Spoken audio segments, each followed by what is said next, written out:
Origens dos Nefilins. Anjos cujas origens são distintas das dos humanos, criados em tempos e por razões diferentes. Eles possuem papéis bem definidos, os quais investigamos cuidadosamente. Aprendemos que os anjos podem se manifestar seletivamente e estrategicamente, quando isso serve aos propósitos de Deus. Contudo, as Escrituras indicam que parte dos anjos caídos de Satanás falhou ao manter sua própria esfera, materializando-se e interagindo com os humanos de maneiras que os anjos nunca deveriam fazer. Essa interação é retratada em Gênesis 6, versículos 1 a 4. Revela que, quando os homens começaram a multiplicar-se sobre a face da terra e filhas nasceram para eles, os filhos de Deus viram que as filhas dos homens eram formosas e tomaram para si mulheres de todas as que escolheram. Então o Senhor disse: Não contenderá o meu espírito com o homem para sempre, porque ele também é carne. Porém, os seus dias serão 120 anos. Naqueles dias havia gigantes na terra, e também depois, quando os filhos de Deus se uniram com as filhas dos homens, e delas geraram filhos. Estes foram os valentes que houve na antiguidade, homens de renome. À primeira vista, não há indicação de envolvimento angelical ou demoníaco, mas um trecho de Jó, por outro lado, nos oferece uma compreensão mais profunda. No livro de Jó, Satanás desafia Deus, afirmando que se lhe for concedida a permissão para afligir Jó, ele irá amaldiçoar Deus. Deus permite que Satanás atormente Jó para testar essa ousada afirmação, mas impede que Satanás tire a vida de Jó. Em um único dia, Jó recebe 4 notícias, cada uma informando que suas ovelhas, servos e até seus filhos morreram devido a invasores ladrões ou desastres naturais. O sofrimento é demais para Jó, que se torna amargurado, ansioso e temeroso, lamentando a aparente injustiça de Deus, ao permitir que pessoas más prosperem enquanto ele e outros honestos sofrem. Jó deseja confrontar Deus e protestar, mas é incapaz de fazê-lo. Ele acredita que a sabedoria está oculta da humanidade, mas promete buscá-la temendo a Deus e evitando o mal. Deus explica a Jó sua onipotência, relembrando seu poder sobre a criação. Onde estavas tu, quando eu lançava os fundamentos da terra? Faze-mo saber, se tens entendimento. Quem lhe pôs as medidas, se é que o sabes? Ou quem estendeu sobre ela o cordel? Sobre que estão fundadas as suas bases? Ou quem assentou a sua pedra de esquina, quando as estrelas da alva juntas alegremente cantavam e todos os filhos de Deus rejubilavam? Jó 38, versículos 4 a 7. Sabemos também que a humanidade ainda não havia sido criados quando Deus lançou os fundamentos da terra. Então a referência aos filhos de Deus é outra referência aos anjos, implicando que os filhos de Deus em Gênesis 6 também são anjos. Esses seres ficaram cheios de desejo ao verem as filhas dos homens, e os anjos coabitaram com as mulheres. Isso gerou descendentes que eram meio anjos e meio humanos, conhecidos como Nefilins. Mas por que eles fariam algo assim? A resposta não é explicitamente dada na Bíblia. Esses filhos de Deus são seres malévolos e distorcidos.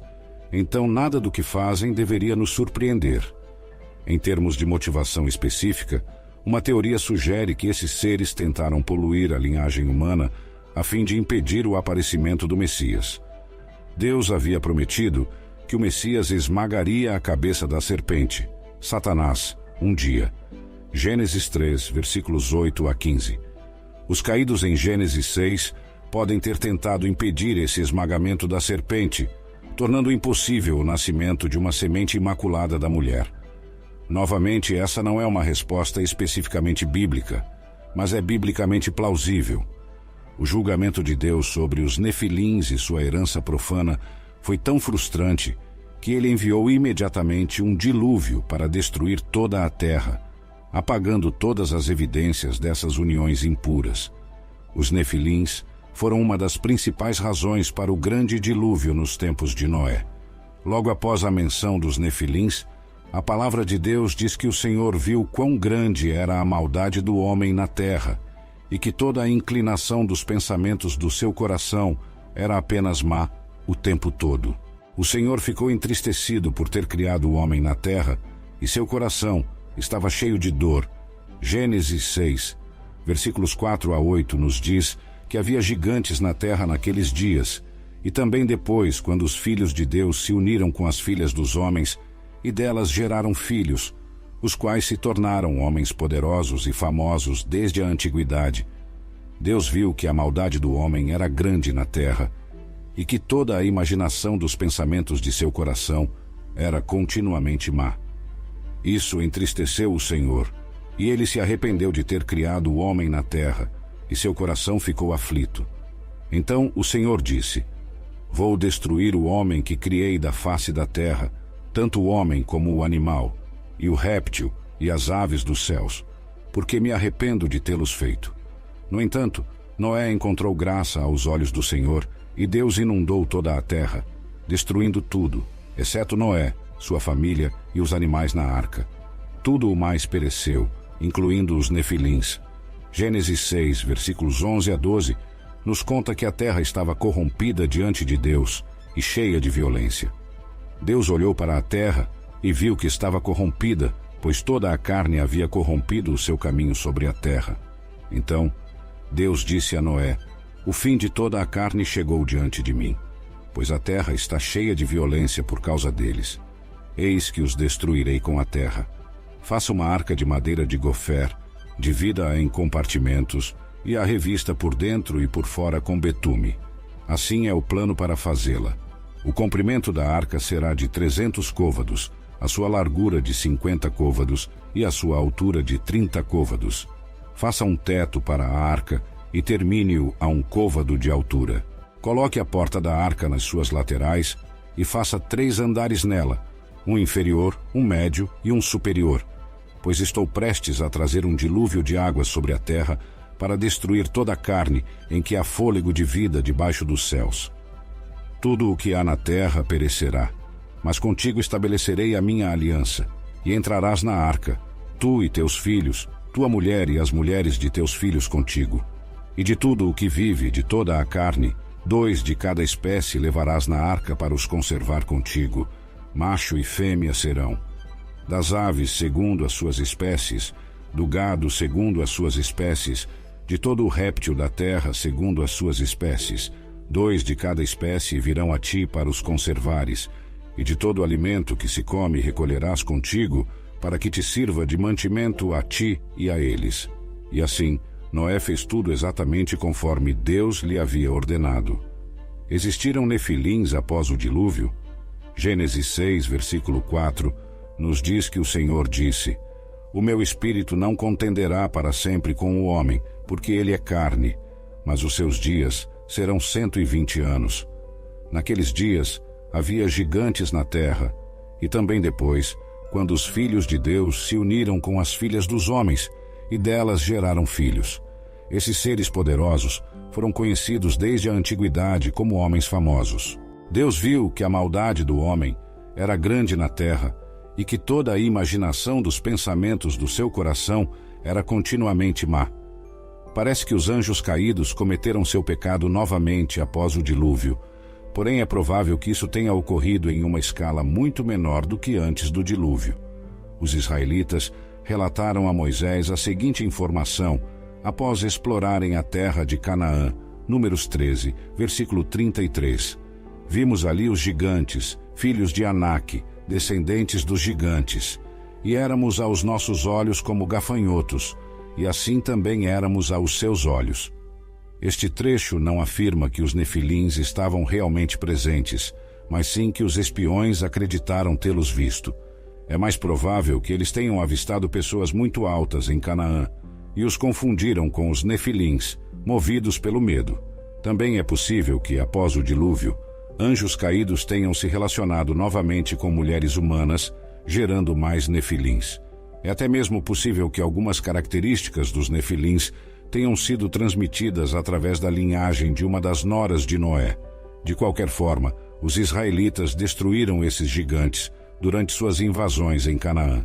Josué 11, versículos 20, 1 a 22. Naquele tempo, Josué também destruiu os Anaquins das montanhas de Hebrom, de Debir, de Anabe e de todas as montanhas de Judá, e de todas as montanhas de Israel. Josué os destruiu completamente, a eles e às suas cidades. Não ficou nenhum dos Anaquins na terra dos filhos de Israel, exceto em Gaza, em Gate e em Asdod. Esses gigantes também foram destruídos pelos israelitas mais tarde em sua história, conforme Deuteronômio 3, versículo 11. Porque somente Og, rei de Bazã, restou dos Refaíns. Eis que o seu leito, um leito de ferro, não está porventura em Rabá, dos filhos de Amon. 9 côvados de comprimento e 4 de largura, segundo o côvado de um homem. 4 côvados a largura, de acordo com o côvado de um homem. É o dilúvio nos dias de Noé, no qual Deus salvou apenas 8 almas através da arca, 8 almas que descendiam de uma linhagem piedosa e não eram produto de libertinagem angelical. Os anjos culpados também foram lançados ao inferno e amarrados em correntes de escuridão, conforme a história nos relata. Segundo Pedro 2, versículos 3 a 5. Movidos pela ganância, tais mestres os explorarão com histórias inventadas. Há muito tempo a condenação paira sobre eles, e a sua destruição não tarda. Deus não poupou os anjos que pecaram, mas os lançou no inferno, aprisionando-os em abismos tenebrosos, a fim de serem reservados para o juízo. E não poupou o mundo antigo, quando trouxe o dilúvio sobre os ímpios, mas preservou Noé, pregador da justiça, e mais 7 pessoas. Apesar da fúria do diabo e seus demônios, eles não triunfarão. De fato, não têm mais lugar no céu. No final, não conseguirão frustrar o plano de Deus para Israel, nem a volta de seu filho. Você busca prosperidade e plenitude em todas as áreas de sua vida? Quer aprender como a fé e a sabedoria bíblica podem transformar sua relação com o dinheiro e conduzi-lo a uma vida mais próspera? O livro Prosperidade com Deus encontrará um guia inspirador e prático para trilhar uma jornada rumo à verdadeira riqueza. Descubra como fortalecer sua fé em Deus e colocá-la em ação, alcançando contentamento, sucesso financeiro e uma vida abundante. Acesse o link nos comentários e mergulhe neste livro repleto de ensinamentos valiosos. Prepare-se para uma leitura transformadora que o guiará para uma vida de prosperidade com base em sua conexão com o Criador. Não perca essa oportunidade de descobrir o verdadeiro sentido da prosperidade.